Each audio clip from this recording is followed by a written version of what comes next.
Cadre vote के साथ BSP का पसमानदा व पिछड़े वर्ग पर जोर, इन 3 मोर्चों पर पार्टी करेगी काम। सोशल इंजीनियरिंग के जरिए नए नए प्रयोग करने में माहिर बसपा लोकसभा चुनाव 2024 में अपने काडर वोट के साथ पसमानदा मुस्लिम और पिछड़ा वर्ग पर ज्यादा जोर दे रही है।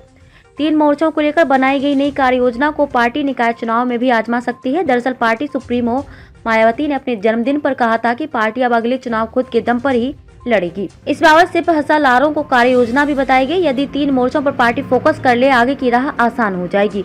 इसके लिए सभी कोऑर्डिनेटरों की जिम्मेदारियां भी तय की जाएंगी। प्रदेश में 21% से ज्यादा अनुसूचित जाति के मतदाता विधानसभा की 300 से ज्यादा सीटों को प्रभावित करते हैं। लोकसभा चुनाव में भी यही हाल है।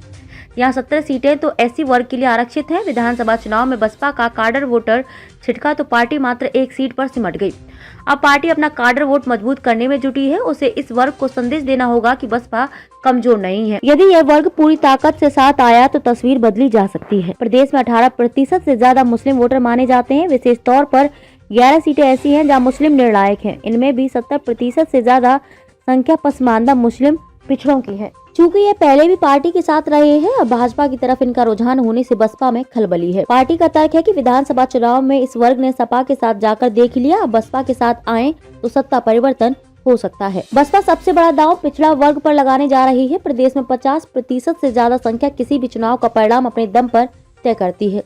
वर्ष 2014 व 2019 के लोकसभा चुनाव में भी यह देखा गया कि यदि 2007 के विधानसभा चुनाव की बात करें तो बसपा ने अति पिछड़ों पर दाव लगाकर सत्ता प्राप्त की थी।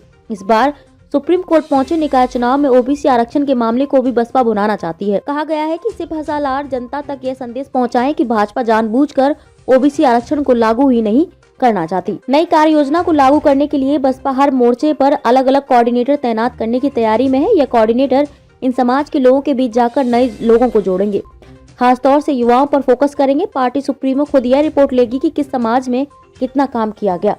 मंडल स्तर पर साप्ताहिक व मुख्यालय स्तर पर मासिक बैठक में इसकी जानकारी देनी होगी।